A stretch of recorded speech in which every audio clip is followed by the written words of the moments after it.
Hi, everyone. I'm Rejoice on Umatta Consulting Podcast. Today, we are privileged to be speaking with Britt. He is the founder and CEO of Featured, and I would love for him to introduce himself as he sees fit, and we will dive right into the questions. Awesome. Thanks for having me. As you said, my name's Brett. I'm founder of Featured and happy to, be here today.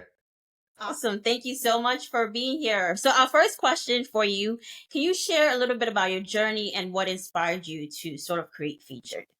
Yeah, for sure. So it's actually a long journey, so I don't know how much time we got here, but I majored in accounting from University of Arizona, accepted a job as an auditor coming out of school. Wasn't sure about that career path, and so decided to hop in an RV with a couple friends and travel around the country, interviewing people about their career paths.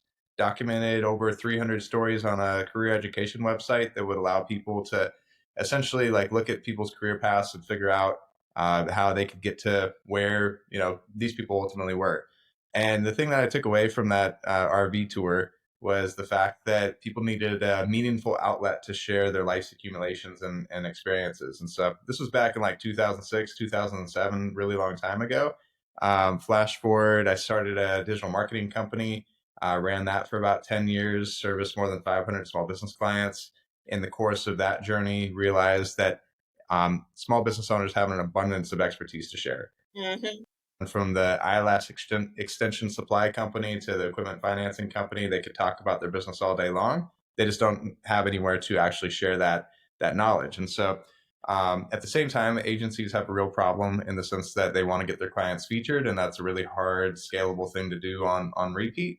And so, we created Featured as a platform internally for our agency that would allow our clients to answer questions that spoke to the expertise, and we would get those quotes featured in articles. And then flash forward to 2001, the platform started to get a little more traction than the agency was, and so sold the agency to focus and fund Featured full time. And so we're about a little over 3 years in. Awesome. Amazing. I think right about that time is when I was introduced to your platform. So I'm a big fan and I'm constantly there looking for questions to answer. So thank you for sharing that information with us. What are some biggest misconceptions of small businesses getting featured, I guess, media features? What are some of those misconceptions? Yeah, maybe I don't want to say the value of these placements, but a lot of people will think that getting featured in a prominent business publication is going to drive dramatic traffic and things like that. I took this lesson. I learned this lesson the hard way. So when I was early in my digital marketing agency, I helped the coffee company Laughing Man Coffee and Tea that was co-founded by Hugh Jackman, the actor, and helped launch that. And it was just me and a barista and Hugh Jackman and the co-founder. And he had a variety of different press appearances that he had scheduled. So he was on Rachel Ray. He gave out a bag of coffee to the entire audience. He was on the Chew, and me in the background looking at Google Analytics and looking at the amount of sales that these appearances would drive. It's really eye opening. And so I think the misconception is that hey, I'm the premier guest on Rachel Ray today, and what kind of business impact is this going to drive for me? And it really varies. It varies on so many different things, whether your audience is actually, in listening to this podcast, things like that. So I think that, the general misconception is how much it could drive in a single hit. And Mm. the mitigating, risk or strategy is to keep at it. One of them's going to hit, and two of them are going to hit, and you might have some average ones as well, but you take advantage of the opportunities that are in front of you, and share your expertise and knowledge, and you never know where it'll go. Absolutely. Thank you for that. You never know who's listening. And also you just never know which channels are going to get those opportunities to drive those metrics. So That's right. appreciate you sharing that. So in your opinion, what are some key elements of compelling expert quotes that could get picked up by media outlets? I think it's just sticking to.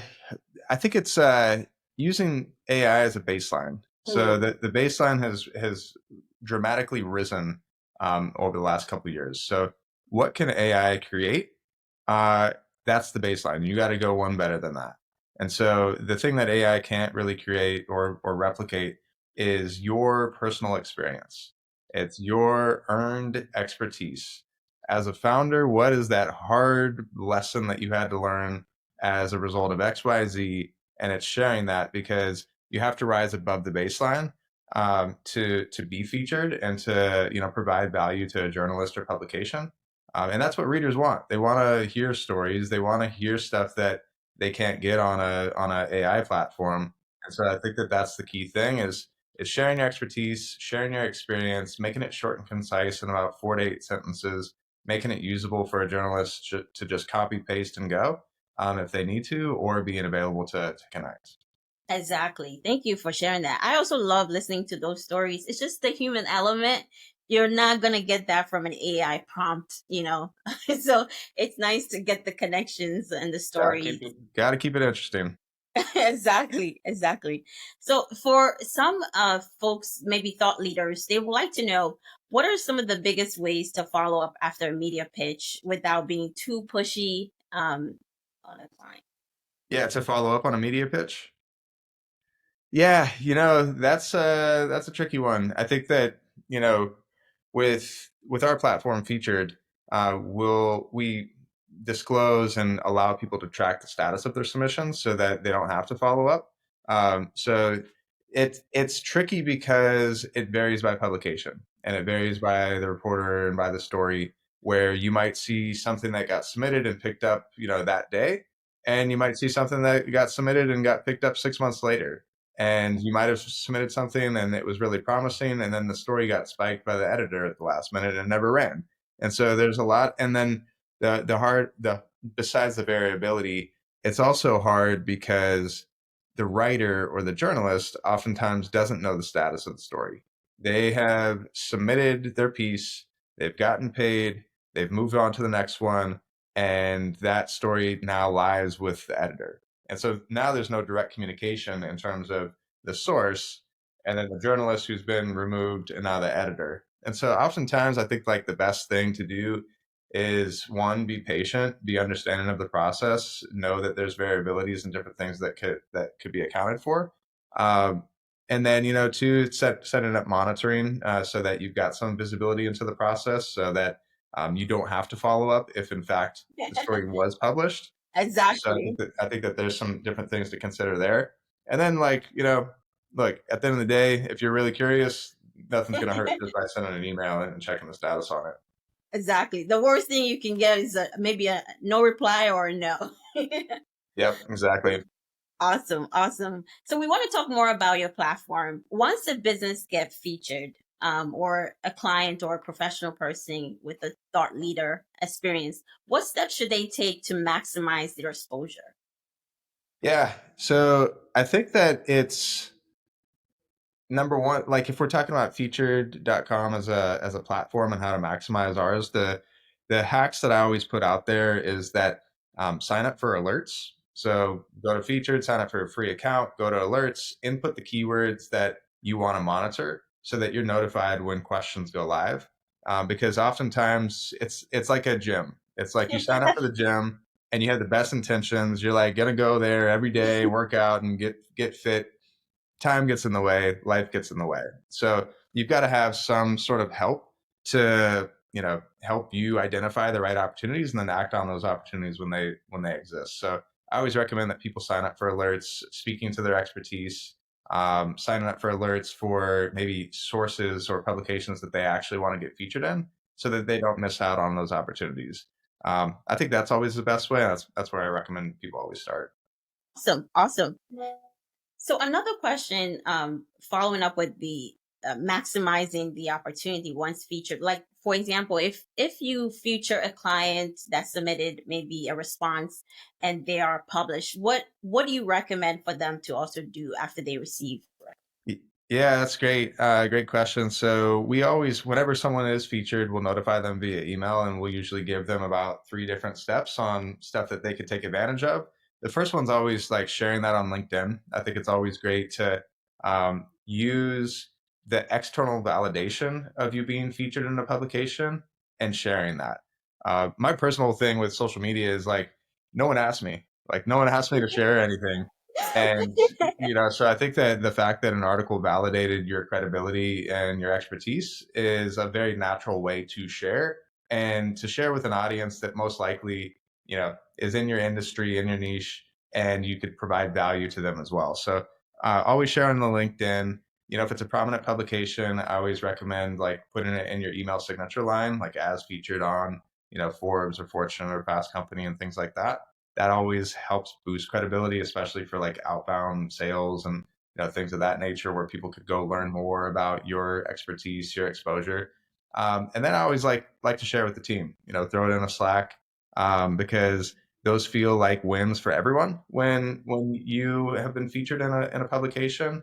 And I think that it helps establish just some, a little bit of momentum, during the day, during the week for the team as a whole. Exactly, exactly. I love that. I love the tip about the LinkedIn. As you know, our attention span is getting so short lately with so much information we're consuming. And I'm learning that LinkedIn, people are becoming more creative with how they market themselves. And I think using your tip is a great idea. So anyone listening, that's a great tip. Yeah, I can't even keep up. There's a lot of innovation happening on LinkedIn. It's always changing, right? So how can businesses repurpose media intentions across different platforms for credibility and marketing purposes? Yeah, I think that there's interesting things that are involved in some of the pieces that are produced via featured, namely that you're featured alongside other experts, specifically within that industry or expertise. And so oftentimes we see our customers, our users will share and they'll tag a few of the different people who've been featured. They'll interact and see if any of those people have shared that article and comment on their statuses. Because you're equal. You're on the same stage in that Right. sense. And so it gives you an excuse to network and to connect on an authentic level. So I think that that's a good way to essentially expand, what that placement can do for you and your business. And beyond that, it's also good to just like throw it into on a press page on your website. Link over to the article so that any kind of website visitor can learn a little bit more about you and your business outside of your site. Things like that. So I think that it's going back to the LinkedIn innovations that we were just talking about, and then also, just utilizing your existing digital media assets to expand that footprint. Awesome, awesome, amazing. I know you and I have been sharing some of these ideas, or you have already shared this question I was about to ask, but I was wondering if you can expand it a little bit more. What role does thought leadership play in long-term media success? Uh, I think that like we're entering into an era where authenticity and credibility and trust matters more than ever. It's noisier than ever. It's never been easier to generate words, but I feel like we're really short on meaningful insights. And so we're also entering into this era where like it what's real and what's fake. Like Right. the AI image models that are out there and the AI video stuff where you could create AI avatars and like I don't even know if I'm talking to you right now. Like, so, You are. there's like if that's the case, if that's the next few years where what's real, what's fake, how do you really develop an online persona and brand that is credible, is trustworthy, is reliable, so that people can know that they can listen to you? Like, and that's a weird thing to enter into, but we're entering into it. So I think that you've got to be thoughtful in terms of like what do you want to be known for? So going back to the how do you maximize featured.com and signing up for alerts and being very thoughtful about you get 3 keyword alerts. What are the 3 keywords that you feel very comfortable talking about without having to go to a Google search or a chat GPT search and get the answer to put in the answer? Like it needs to come naturally. So I think that's a good place to start is like what are those 3 keyword alerts that you would input into featured, and know that those are essentially your speaking points, your pillars that you want to stand on and be thought of as a credible expert. Amazing, amazing. I do recognize, like you said, everything is becoming so digitalized, and also with the AI world, where we're sort of evolving over the years. It's really hard to tell what's real, what's fake. With AI and digital media evolving, how should small businesses adapt their media strategies? Have you given a thought to this? Yeah, I mean, It's a tough one. I ran an SEO agency for 10 years, and SEO, search engine optimization, has dramatically shifted and changed in Mhm. terms of how people are discovering information. I think the probably the most like the best step is to number one, prioritize it. Number two, get into the mental muscle of practicing it. And three, measuring it to see what works and double down on the stuff that does. And so by prioritizing it, it's putting stuff on your calendar to devote time every week to getting your name out there, establishing thought leadership, things like that, writing an article, answering a question on featured, whatever it is. So prioritizing it, and then measuring it goes back to that, like talking to your customers, talking to your prospects. Like if you got an inbound lead, it's asking them on the call, how do you hear about us? Like, what's the story behind that? And then figuring out like, oh, they read an article that I was featured in. Awesome. Like, how can I do more of that so that I could grow my business? Exactly. Amazing. Love that answer. And going along with your recommendation, are traditional PR strategies still relevant? And should businesses shift towards influencers or digital PR experts, in I your think it just opinion? goes back to that measurement aspect, right? Like the accountant and me, I'm going to go back to Google Analytics. I'm going to look at traffic. I'm going to look at see how many lead conversions that we got from a particular article or effort, and then I'm going to determine if it's all noise that PR is dead, SEO is dead. Well, the data says different, you know. So I think that you could listen to all the noise and all the thought leaders, but until you actually try an influencer campaign, until you actually try a traditional media strategy, you don't really know. And with that said, like I think that there's room for all of it. It's just a matter of what percentage allocation do you want to put into the recipe so that you could get your business visible online. Awesome. Awesome. Do you have any recommendations in terms of any specific maybe percentages where people should allocate that or no? I think it just depends on the business, So I think that it depends on the business, and it depends on the customer that you're looking to reach. So who is the customer that you're looking to reach, and where would they typically hang out at? If you've got a PR strategy that you want to execute, you got some noteworthy news, and you've got your media list. If you were just to pick one, like give that one outlet an exclusive, which one are you going to pick? And why. And it's got to be the one where your customers are hanging out and reading. So I think Right. that it starts with the definition of what's your value proposition, who are your customers, and then what channels do your customers pay the most time and attention to. For our business, because we see a lot of business professionals wanting to demonstrate their thought leadership, we're not going to be on TikTok. Like we don't have a presence on TikTok, That's but true. we're all over LinkedIn. Right. And so like social media is a good percentage, but TikTok right now is a 0%, and LinkedIn, takes up a bigger allocation to that. So anyone who's looking to determine the mix, I would say number one, think of who your persona and your customer is, where do they hang out at, and then number two, like there's incredible analysis tools where you could basically spy on your competitors and like figure out what they're doing. Are they really investing in a particular area where you see them popping up in Google Ads all the time? If so, maybe that's like a good indicator that you should try some Google Ads. Take that postcard that Google sends, giving you $500 free in ads, and like try something out. So I think that those are the two things that I'd focus on most. Exactly. Exactly. Amazing. Awesome. Awesome. So, what is one piece of advice you would give to business leaders or experts looking to be featured? Um, I would say that it's easier than ever to be featured, and that's not always been the case. It's actually it's actually been really hard and such a black box to be featured in the media. So now you have platforms that exist like featured.com where you could go sign up for a free account. You could look at all of the different questions from all the different publications, and you could answer something that speaks to your expertise and look to add again, go above the baseline of what AI is able to create, add your personal experience and expertise to it, and then put it out there. And you get 3 chances a month with featured on our free account. And if you are thoughtful about it and share some valuable insights, then you can get featured in the media. And So I think that that's a really interesting world to be living in, where we could democratize thought leadership and make that accessible to so many people. Awesome. Amazing. And my final question for you, Britt, is could you tell us what you have learned from your career journey for any of our young speakers or emerging leaders who would love to define their career? What has been your biggest lesson?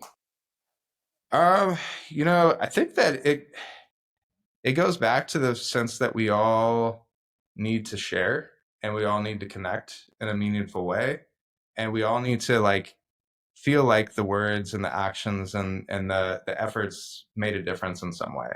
Um, I was thinking about this morning. Actually, there was we've got over 50,000 users on Featured, and there was one particular user. He was a 94-year-old architect in New York, and this guy had 50 years of experience as an architect, had won every accolade, every award, was a huge deal, like huge deal, and somehow like he came across Featured, and so he wrote us. He's like, Brett, I spent the last hour and a half, typing up a really thoughtful answer to this question that related to architecture, and I just wanted to let you know that I successfully submitted it. And and I looked this guy up. I'm like, wow, like this guy is literally still at 94 years old after a really successful career, feeling the human need to share in a meaningful way. And so with my career, with anyone else's career, it goes back to the sense that we all need a meaningful outlet, and it's a cool opportunity, a huge blessing to be able to build a platform that allows people to share that in a meaningful way. I love that. Thank you so much for giving us that warm conclusion to our interview with you today, Britt. Well, as always, our speakers would love to find out where's the best place they can follow you as a speaker or engage with you. Please let us know at this time. Yeah, sounds good. Just go to featured.com, and I think that that's the best way to test out everything that we've been talking about today. And then I'm accessible on LinkedIn, or just via email, Brett with two T's at featured.com. Awesome. Thank you, Brett. Thank you for your time. Appreciate your wisdom and your story, your compassion to helping thought leaders also get their voices out there. For all those listening, thank you for tuning in today, and we'll love to speak with you another time. Take care. Cool. Thanks again. Bye.